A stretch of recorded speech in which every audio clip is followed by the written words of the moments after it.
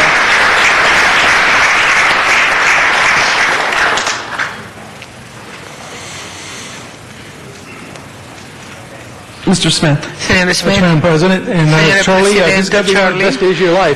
Esto seguramente es uno de los mejores días de tu vida. had your wonderful children, your family. Tuviste There's tus that hijos right up maravillosos, there, tu doesn't it? familia. Yes, it does. Sí. It'll change. Todo I'm cambia. well aware of that. Sí, I estoy think it'll change for consciente. good and Todo for the worse cambia at para times, mejor. but nonetheless, today, Pero, you're gonna sin get some embargo, stars el in your día de collar, hoy you're going to get a badge. va a It looks a lot like the obtener badge you una have, but it's a chapa lot heavier. Because más with it carries pesada, the porque con esta lleva las esperanzas y aspiraciones de 13.000 empleados que van a trabajar para usted. Son empleados juramentados del departamento y con ellos tienen la confianza, el respeto para ayudar a las personas de Los Ángeles. Va a ser una chapa muy grande, muy pesada que va a usar. Ha escuchado de los ciudadanos del Consejo, ha escuchado de las muchas veces que han confiado en usted y lo han respetado. Y como usted dice, muchas personas respetan la chapa y el uniforme que usted usa. Sí, tenemos que desarrollar la confianza de regreso a la ciudad. Las 14 personas que estamos sentadas aquí confían en Charlie Beck y tenemos respeto por Charlie Beck. No solamente es el uniforme. Usted se va a convertir jefe de policía de la ciudad de Los Ángeles, el número 55. Estamos muy orgullosos de usted, de la selección del alcalde, que por las personas que han desarrollado este departamento. Sabemos que nos va a llevar a los puntos más altos. Tenemos confianza por usted, lo respetamos, hemos trabajado con usted y sabemos sus capacidades. Sí, ahora yo pido un voto unánime para votar por el próximo jefe And so with that, it is now time for us to take the del vote Departamento de Policía. Es momento de tomar el voto en la nominación de Charles Beck como el próximo jefe de policía. All right, we'll take a voice vote. Vamos a tomar un voto verbal por aclamación general. Por favor, pase lista, concejal Alarcón. Councilmember Cardenas? Support Beck. Councilmember Para Holmes? el concejal Yes, Beck. enthusiastically for Sí, Chief Beck. entusiásticamente Councilmember por el Weezer? jefe Beck. Sí, yes. Concejal Wizard. Councilmember Correct. Sí, sí. Strong and Votar enthusiastic, por él yes. fuertemente, Councilmember Vaughn? entusiásticamente. Sí, Charlie Beck, yes. Charlie Beck, sí. Councilmember Parks? Concejal Parks. Yes. Sí. Councilmember Perry? Concejal Perry, sí. Councilmember Reyes? Concejal Reyes. Yes, for Carlitos. Sí, Councilmember por Carlitos. Yes, Concejal great. Roosevelt, sí, es Councilmember fabuloso. Concejal For my boss, Smith. yes. Por mi jefe, sí. Councilmember Wesson? Concejal Wesson. Councilmember Zine? Sí. Salute our new chief, yes. Yo Councilmember saludo a mi Garcetti. nuevo jefe, sí, Yes. concejal Garcetti, sí. 14 ayes. 14 a favor. Ladies and gentlemen, Damas our y next police caballeros, chief, en nuestro próximo Charlie Beck. jefe de policía, Charlie Beck.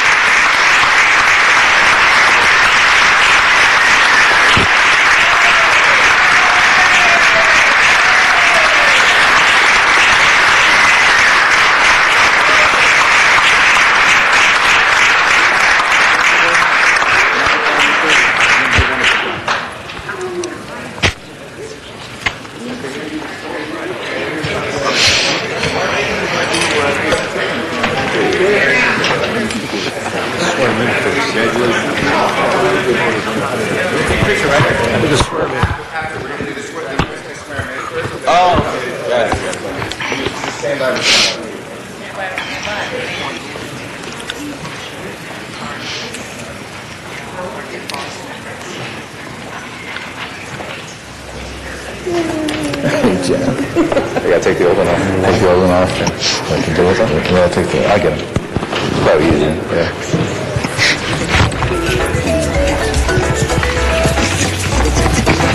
Might want to get on that side. Yeah, there you go.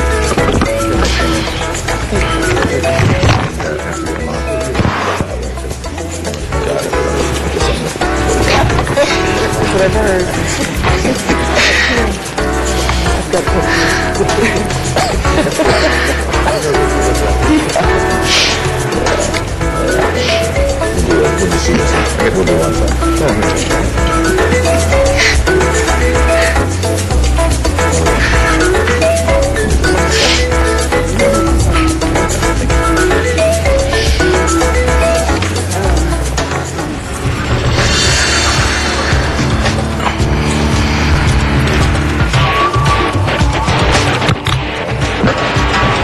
Chief, I'd like you to Jefe, yo repeat after quisiera que me. usted repitiera después As de I mí. Yo, Give the oath of mientras office. que yo le doy su cargo.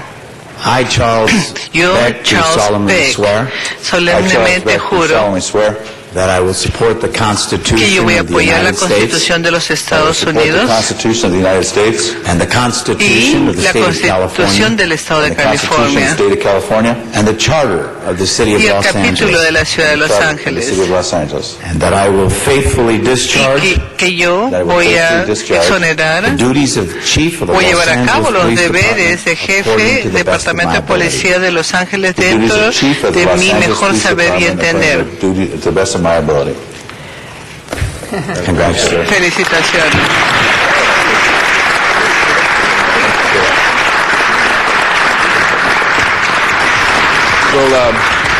We'll next have the pinning of the stars Ahora le vamos a poner las by estrellas Mrs. Beck.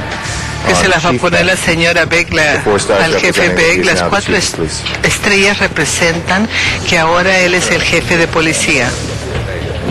Just-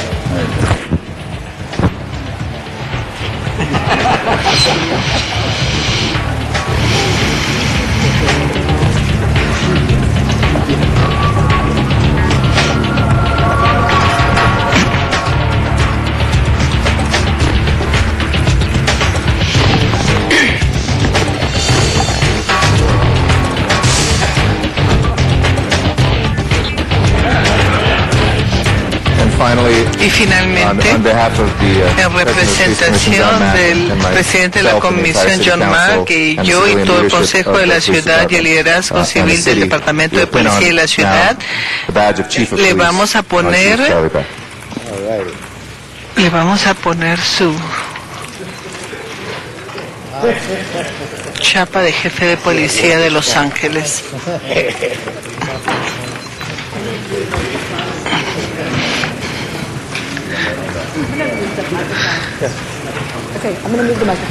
Voy a usar el micrófono.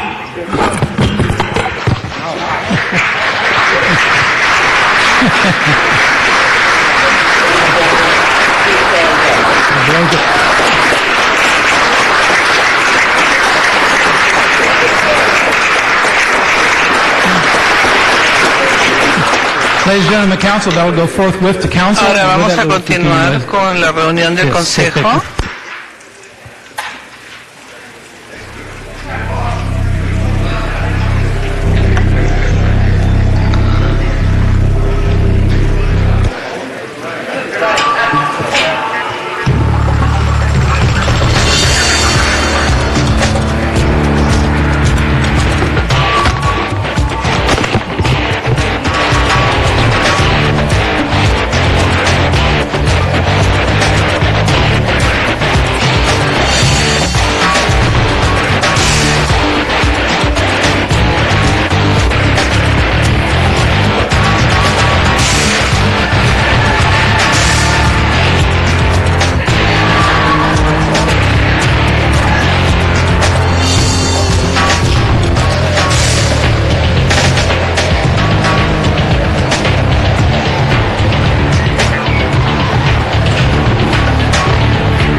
As we do that, colleagues, I know Mientras que because hacemos folks are esto, going yo to sé, Mr. Clerk, las call the personas roll van for a ir al the funeral. ¿Puede pasar lista If we para can la adjourn the special and reunión? go to the regular meeting. Vamos a cerrar la reunión especial y abrir la reunión regular a la Carta Hanwis, Alcorez, La Bosch, Parks, Perry, Reyes, Rosenthal, Wesson, San Garcetti, Smith, 14 miembros presentes y tenemos quórum. Para el 58 tenemos una serie de tarjetas y hemos ya llevado a cabo la audiencia pública. El señor Prado, Carrión, Ibarra, el 50 presente Jorge Prado y el señor Ibarra están aquí apoyando al señor Carrión. Tiene comentarios, lo vamos a poner en acta. Primer asunto del día, aprobación de las actas. Señor Parks hace la moción, señor Correa segunda. Estamos apoyando próximo resoluciones recomendatorias para aprobación. Se hace la moción, se secunda. Podemos continuar con la agenda. Los primeros artículos en la agenda del 1 a 6 son de iluminación. Se van a presentar las ordenanzas. Vamos a aplazar esto y presentar las ordenanzas el 8 de diciembre.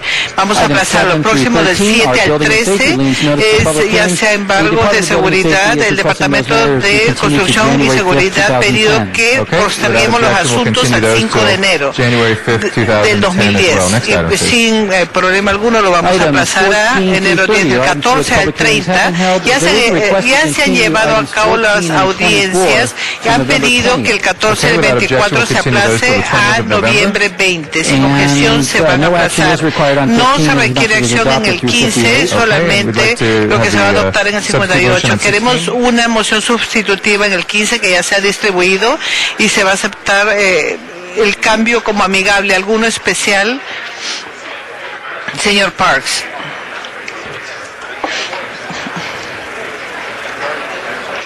Sí, estamos en este momento del 14 al 30. Sí, sí, el 14 se va a aplazar para el 20, señor Cárdenas.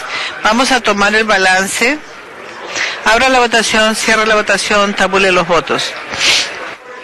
14 a favor. Se va a aprobar.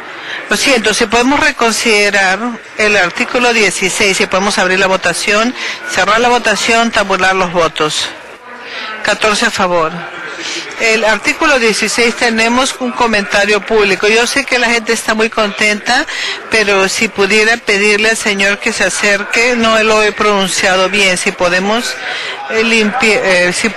dejar libre la sección central del pasadizo, gracias por comprender. Si por favor podemos despejar la sección central del pasadizo, colegas, si por favor podemos dirigir nuestra atención a la persona que va a hablar. Por favor, gracias. Gracias por su paciencia esta mañana. Puede comenzar. Gracias, señor Garcetti. Yo quisiera hacer un comentario de la coalición de mascotas. Quiero indicar un comentario del jefe legislativo, analista, acerca de la moción. En consulta con el Departamento de Servicios de Animales, ellos no supervisan si los gatos se les han sacado las uñas,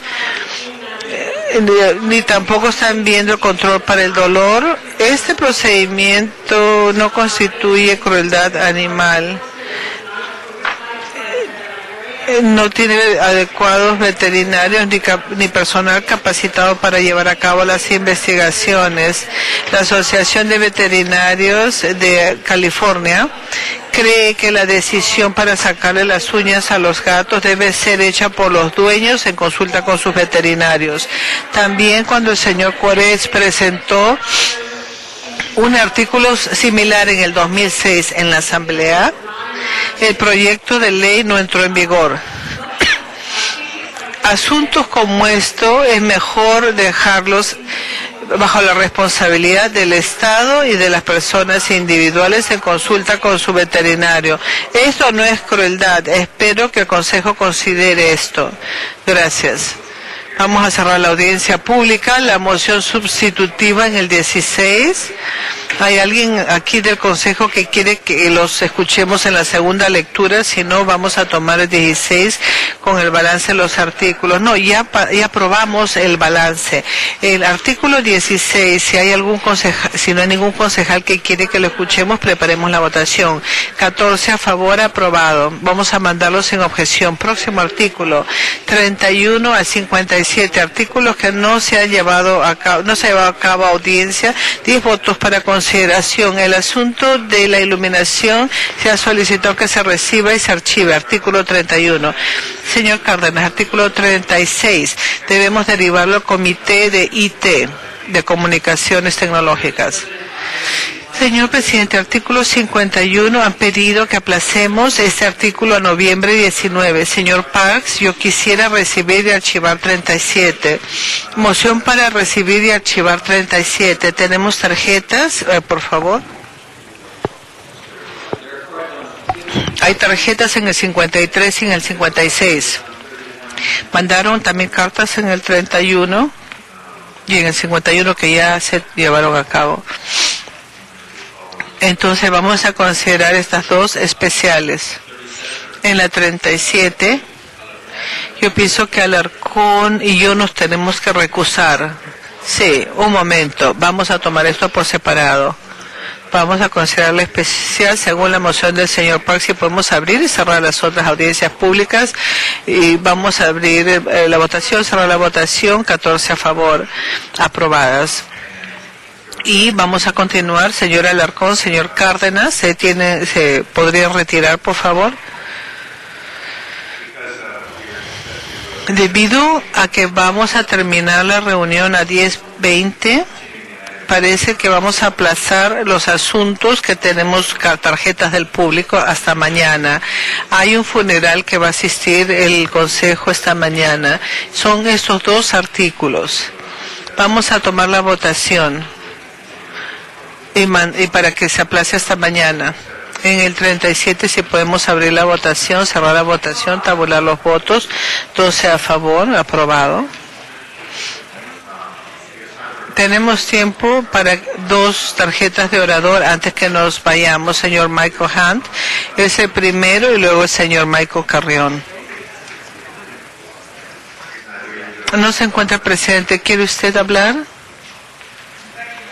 Muchas gracias, señor presidente del Consejo. Antes que nada, quiero mandarle mi más sentido pésame al concejal anterior, Misinskowski, agradecerle por los años de servicios a la ciudad. Él hizo muchas cosas fabulosas para la ciudad de Los Ángeles. Quiero que sepan, Cindy ha hecho cosas fabulosas para la ciudad. También quiero agradecerle al Consejo y al alcalde por la gran selección del jefe Beck hoy. Pero la experiencia que yo he tenido con el Departamento de Policía ha sido muy buena por muchos años, porque yo sé lo que la influencia que pueden tener los niños en las drogas, en los programas de Jeopardy del Departamento de Policía, los otros programas que tienen, han ayudado mucho a los niños. Y algo que me gusta acerca del señor Beck, acerca de prevención, es ya sea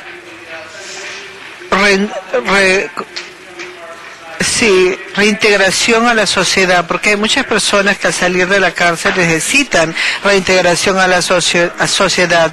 Muchas gracias a usted y al alcalde por la selección. Sí, yo quisiera agradecerle nuevamente. Sí, hemos hablado acerca del cuento de la ventana rota, mientras que el concejal Reyes hemos estado hablando del distrito del concejal Reyes por 2 meses acerca de que la vecindad no está limpia. Tal vez se necesita un edificio destrozado, una ventana. Sí, esos comentarios, nadie presta atención. El señor Reyes no ha podido limpiar esta propiedad en 2 meses y medio. Cuando hablé con la oficina del señor Wizard, me dijeron que lo podían hacer en 1 semana, pero de repente, como dice la señora Perry, debe ser lo machísimo o lo latino en el señor Reyes, que él se rehúsa. Usted lo llamó chauvinista. Es un cerdo mexicano chauvinista. Eso es lo que lo llamo el día de hoy. Maggie, acérquese. Señor Lavancho, a hablar con usted después. Pues gracias por su paciencia. Buenos días a todos. Yo estoy aquí de un consejo vecinal Gracias por tomarse el tiempo de hablar conmigo. Estoy aquí para pedir una estación eléctrica frente a mi garaje. Tenemos carros eléctricos, necesitamos una estación para cargar los carros eléctricos. Yo sé que esto va a nivel federal, pero yo quiero que esa sea la primera estación eléctrica en un bulevar tan famoso. No se necesita mucho, solamente el Departamento de Electricidad, Departamento de Transporte, si alguien lo puede hacer es ustedes. Va a ser la primera estación para cargar carros eléctricos. Este es el primer paso y debemos hacer que esto suceda. Gracias, gracias. Sí, yo le doy mi apoyo. El señor Lavange también va a hablar acerca de esto. Hay regulaciones estatales con respecto a las calles y tenemos que trabajar con esto. Sé que tenemos buenos cargadores en los estacionamientos, pero necesitamos cambiar el vehículo, el código vehicular y hacer que esto suceda. Ya no tenemos quórum, ya se fueron los concejales al funeral. Voy a guardar estas tarjetas para que hablen mañana. Tenemos 23, 25, 30 y tantos para enviar. Y me disculpo. Mañana vamos a tomar estos nombres: John Walsh, Donna Pearman, Ted West, Oscar Johnson, Clyde Williams, 2 veces, y Walter Bachtel. Me disculpo, voy a asegurarme que tomemos esto a primera hora mañana. Apreciamos la paciencia de las personas, hemos perdido el quórum. Gracias.